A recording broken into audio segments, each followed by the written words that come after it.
Bonjour et bienvenue sur PayTourDeLair.tv. Nous sommes au mois d'octobre dans notre beau pays et ce sont de grands événements dont on a parlé déjà ce matin et on se dirige maintenant vers Vieux-Tannes avec Mireille Salva qui nous fait le plaisir d'être avec nous ce matin. Bonjour Mireille. Bonjour à tous. Et on va parler d'histoire d'eau, c'est ça ? Oui. Voilà. Alors de quoi s'agit-il exactement ? Alors au risque de vous décevoir, histoire d'eau s'écrit E-A-U et non pas O. Mais c'est ce qu'on avait compris. Voilà. Aucune mauvaise pensée, Pascal. Mais voilà. Il y aura de très belles sirènes également à cette exposition. Les ateliers d'art, c'est un centre de créativité et d'échange. Créé par M. Werderer, je crois, il y a très longtemps. Oui, 1953. Et il nous a habitués à de belles choses et je crois savoir que ça poursuit dans le même esprit. Tout à fait. Ouais. Et donc il y a actuellement 11 ateliers. Vous avez de la structure, de la sculpture sur terre, de la céramique, vous avez du modelage, de la broderie, vous avez le travail des fibres, des végétaux et fibres, vous avez de la sculpture sur bois, de la peinture sur taux support, peinture sur porcelaine, de la calligraphie, la calligraphie, le travail du verre également. Donc vous voyez, c'est très très varié. Voilà. Et donc, pour vous, c'est la première édition ? Non, c'est depuis 1953, il y a une édition tous les 2 ans. Donc, cette année, le thème choisi, c'est Histoire d'eau. Donc, la particularité peut-être un petit peu de cette exposition, c'est que, comme je vous ai dit, les ateliers étant très différents, il faut trouver un fil conducteur, une histoire. Et nous avons Eliane Schirch qui nous fait une mise en scène de tout ça. Donc c'est vraiment une belle vitrine de toutes les réalisations des ateliers d'art. Quand on parle d'atelier, ça veut dire qu'il y a une continuité, c'est le résultat de quelques mois, d'une année de travail, de 2 ans de travail, ou ça se passe comment ? L'exposition, c'est le résultat de 2 ans de travail. D'accord. Après les ateliers, ce sont des séances d'initiation, d'apprentissage dans les différentes disciplines. Donc les animateurs sont des bénévoles. Ils sont en général issus soit de l'école des beaux-arts, soit ce sont des professionnels, soit ce sont des autodidactes.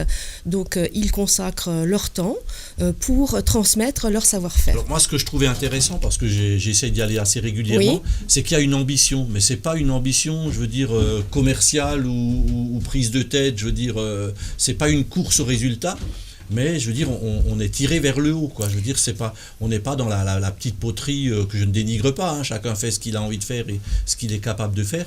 Mais je trouve qu'il y a une espèce de recherche d'aller vers l'avant et le toujours mieux et le toujours plus beau. Oui. C'est un petit peu, je crois, la philosophie qu'avait insufflé M. Werderer à l'époque. Tout à fait. Hein. Il faut vraiment, on pousse les gens pour aller vraiment le plus loin possible, mais en gardant le plaisir. Il faut que ce soit respectant la liberté de chacun d'aller où il a envie d'aller. Tout à fait. En fait, on met à disposition une technique dans un premier temps. Oui, et on a aussi du matériel, on a des fours, par exemple pour la céramique, on a aussi des cabines d'émaillage. Donc on donne les moyens aux gens de pouvoir développer leur activité, leur créativité. Et combien d'exposants cette année ? Alors il y a plus de 100 exposants.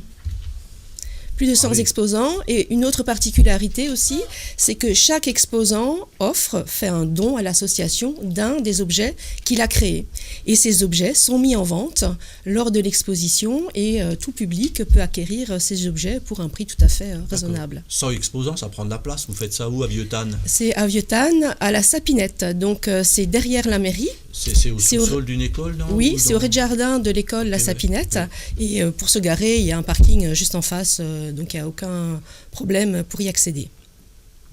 Pascal ? Donc c'est ouvert tous les jours de 14h à 18h. Et le week-end, il y a aussi possibilité d'avoir des boissons, du thé, du café, pour un peu... Et si je peux me permettre un conseil, si vous avez envie de sonoriser l'événement, n'hésitez pas, il y a un ami qui est pas loin de moi, il s'appelle Franco Delangelo. Pascal, elle est jouée fine. Voilà, il est là avec un super CD, ça peut passer en boucle, pas trop fort. Il y en a pour tous les goûts, c'est fantastique. Ouais, c'est vrai. Franco. Ah ben je vais offrir un CD. Ça vous parle, l'exposition sur l'eau ? Ça me parle, je me disais tiens ce week-end peut-être avec mes enfants on va peut-être faire un tour là-bas, ce serait intéressant effectivement. Alors c'est pas ce week-end, c'est du 29 octobre au 13 novembre. T'as vu qu'on a le temps, Et donc vous avez aussi toutes les informations sur notre site internet qui est en ligne depuis la semaine dernière Donc c'est www.atelier au pluriel d'art, vt pour vieuxtannes.com.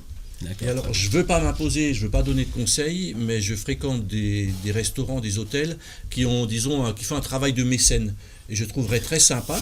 Non, mais il faut jouer dans les danses dans les deux sens, c'est vrai.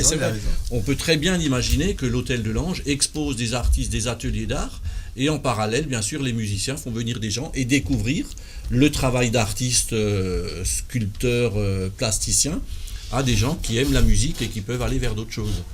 Et je crois qu'on est là, nous aussi, pour faire cette jonction, Pascal. Oui, mais je vois que ce matin, tu es plus dans le marketing que dans le... Ah non, il n'y avait rien à vendre là. Il n'y avait rien à vendre. Là, on fait que échanger et offrir. D'accord. Donc j'en profite pour offrir le CD à madame. Merci beaucoup. On rappelle peut-être Je les vais me dates régaler. de votre exposition. Donc du 29 octobre au 13 novembre, de 14h à 18h tous les jours. Voilà, ça s'appelle À la Histoire Sapinette d'eau. à Vieuxtannes. Merci de nous avoir présenté ce programme qui est pas loin de chez nous à Vieuxtannes. Merci de nous avoir suivis. On se retrouve dans un instant pour la fin de cette émission. Voilà.